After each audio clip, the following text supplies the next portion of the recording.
Hi there everybody, I want to make a special video about a film that I've just seen very recently. I made a video actually a while back in which I invited people who watch my stuff to answer a question, what is the best movie trilogy ever made? And some people were like Star Wars classic, and some people were like The Godfather, and some people said Lord of the Rings, The Dark Knight, this, that, and the other. And I think I've come up with another top candidate for best trilogy, best movie trilogy that I've ever seen. Something that just got released here in Chicago only about a week ago. It's called Death Before Midnight, and it is the final chapter, so far anyway, there could be more of them, in this action-packed thriller series directed by Richard Linklater and starring Ethan Hawke and Julie Delpy. It's an unusual series, seeing as how each one of them wasn't necessarily meant to be part of a series. That's kind of how the Batman movies that Christopher Nolan did were done. He wasn't thinking about the next chapter when he made each film, and that's kind of how this one as well. Each of them are 9 years apart, so I've sort of waited a long time for each one. There's always a possibility after the second one came out, like, gee, that was 9 years. Could it be in another 9 years? We'll see a new one. And what do you know? It's just come out last week here in Chicago, a couple weeks ago for New York and LA, I think.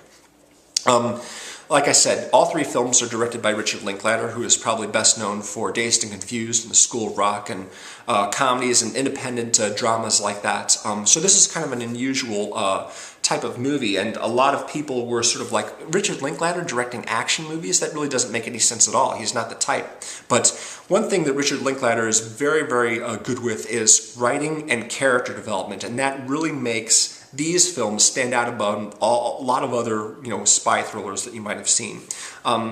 All three movies, as I said, star Ethan Hawke and Julie Delpy. They're both covert operatives. He works for the CIA. Julie Delpy works for whatever France's version of the CIA is. His code name is Jesse James, and her code name is Celine. Presumably, she's named after the Kate Beckinsale character from Underworld. I don't know. Anyway, the first movie came out in 1995, and I didn't actually see it in theater. I caught up with it on video because, I wasn't that crazy about it, but I saw it and just thought it was terrific. It starts out with Hawke's character, Jesse, having just taken out a target, Madrid, and he's riding basically the trains around Europe, and he's going to wind up under different names and different passports to cover his tracks. And his plan is basically to fly out of Vienna on yet another name back to the States, where he'll be safe. But when he's on the train, basically, he meets Celine. And, of course, he doesn't realize that she's an agent who's been tracking him. She sits down next to him, and he strikes up a conversation. And then, after they're talking for a little while, very sort of casually, he says, listen, I'm going to be spending the night in Vienna before I have to fly back to the States. Why don't you get off the train with me and we'll just hang out for a while? And she's like, sure, of course, because her job actually is to take him out.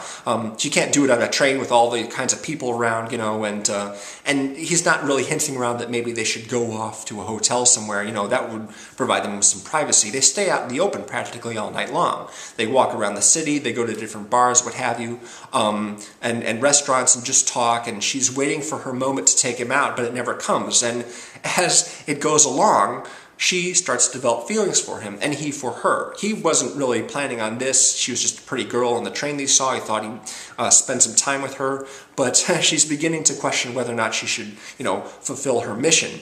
But of course, once he does find out who she is, and then it's a battle between the two of them, and it sort of reminds me of Mr. and Mrs. Smith now. Of course, Mr. and Mrs. Smith came out like 10 years later, but it's kind of like that with the two of them in a relationship, and then they're fighting each other. But of course, at one point, it's sort of in like Mr. and Mrs. Smith and like some of the John Woo action pictures, they team up finally, they stop fighting each other, and they take on a mutual adversary, which in this case, of course, is Wesley Snipes. He has been tracking Jesse ever since he took out the target Madrid as well, and so they team up together to take him out. Wesley Snipes, when it was announced that he was cast in this part, this was like, well, that's a really bad choice, because Demolition Man, he played the bad guy in that, but it was, practically a comedy. But he's actually really, really good in the movie. One of my favorite performances by him. He's very, very sinister, and he doesn't overplay it at all. He doesn't have that typical Wesley Snipes attitude. He's just all business and cold, kind of like De Niro in Heat. While it wasn't quite as popular as Money Train, which came out the same year as a comedy, an action comedy he did with Woody Harrelson. I really like him a lot in this movie. It's one of my favorite performances by him, and he actually is pretty sinister in that. So once that's all taken care of, the two main characters, they go, you know what, they're going to, each of our agencies are going to be expecting to, us to complete our mission, and take the other one out. So what do you say we bring back faked evidence, we concoct evidence to show that we took the target out, and then we each go into sort of hiding.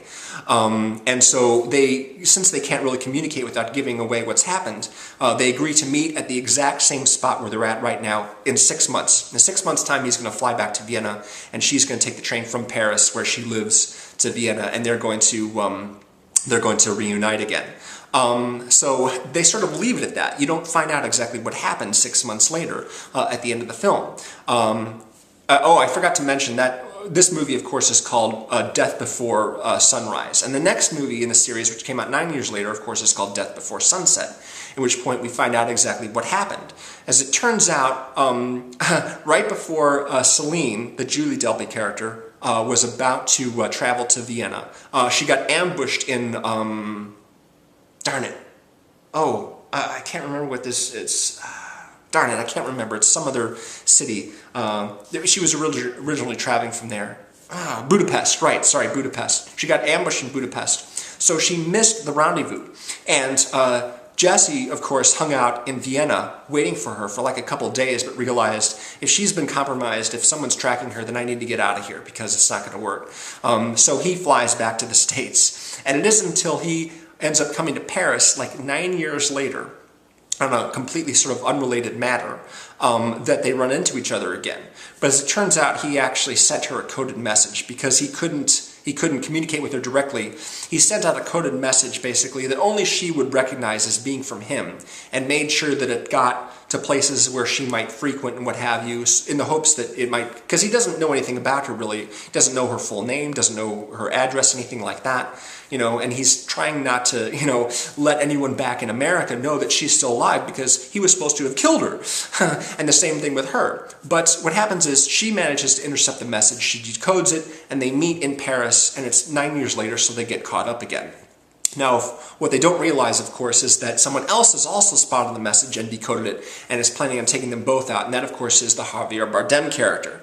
Now, at this point, people in the States really didn't know Javier Bardem all that well. He had like one scene in Collateral that year, and it wasn't until No Country for Old Men, that he really became known as a really good, a known commodity here in the States. He won an Oscar for that movie, went on to do Skyfall, of course, played bad guys in both of them, but this is my favorite Javier Bardem bad guy performance. He's super scary in this, even more scary than Wesley Snipes. You know how he can be with that. So once Jesse and Celine reunite, they take some time to sort of get caught up, basically, what's been going on with you the past 9 years, etc., and they don't realize that they're being tracked. So the first half of the movie is them like just narrowly being killed by Javier Bardem's character, even though they don't realize that he's after him. But once they spot him, they know who he is, and then they have to sort of sneak around and figure out a way to kill him surreptitiously.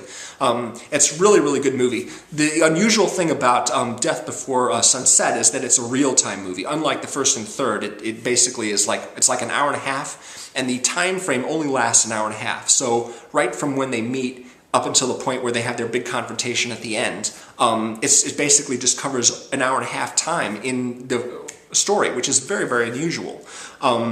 There's not many set pieces, obviously, because of that.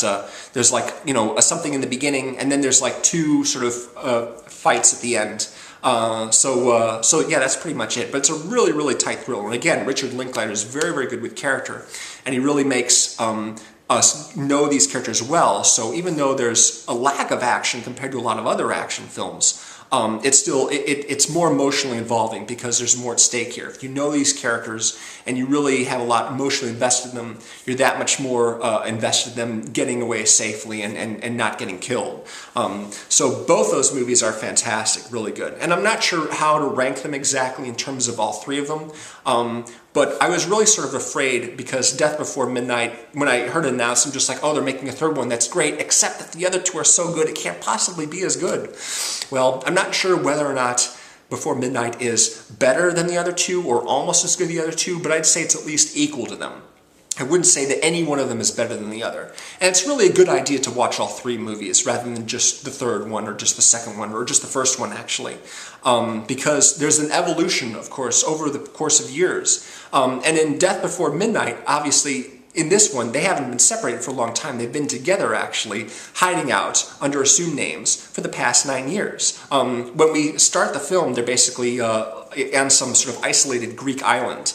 And they're under fake names and they're hiding away from the world, but of course trouble comes looking for them when an agent who's played by the villain du jour, Benedict Cumberbatch, who you've all seen play a great villain character in Star Trek, tracks them down.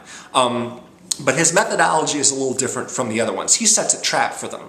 As it turns out, I'm not going to give any spoilers away, but one of the two main characters has actually been keeping a dark secret, a piece of information from the other main character all this time.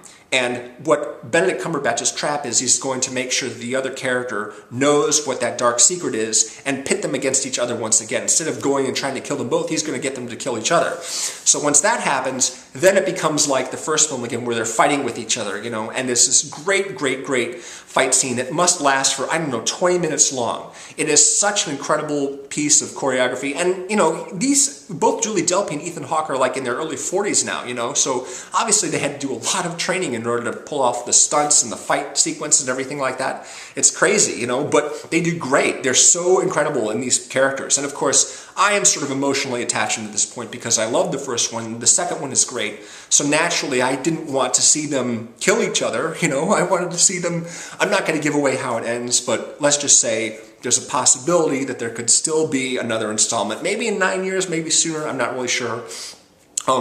But they're fantastic movies, really fantastic. I'm going to include the IMDb pages in the description below if you're not familiar with them. So please do check them out if that's the kind of thing that appeals to you. They're terrific movies. Before Midnight is sort of in limited release right now, so it might not be playing anywhere, but if you have the opportunity to check it out, see it because it's fantastic. Yeah, and it could be one of the very best movie trilogies ever made, unless, of course, it isn't a trilogy and they're going to do more installments. Star Wars, of course, Star Wars Classic has always been a favorite of mine, and the Toy Story movies are really good as well, although I'm not fond of the second Toy Story as much as 1 and 3, especially 3. And to be honest, in every movie trilogy, there's sort of a weak episode for me. For Star Wars, it's Return of the Jedi. That one's not as good as the other two, you know. For the new Daniel Craig Bond movies, the second one is as good as the other. Although I like the second one, I like Quantum of Solace. But each, you know, and obviously the Matrix sequels are not nearly as good as the first one, although I like the Matrix sequels most of the time. But yeah, this one could be like the greatest movie trilogy ever. It's really, really fantastic. So if you have the opportunity, please do take a look at them. But you should see, obviously, the first two before the third one, if you can. So thanks very much for watching. Appreciate it. Check out those links to the IMDb pages. And I'll see you again real soon with more 1973 movies. Bye.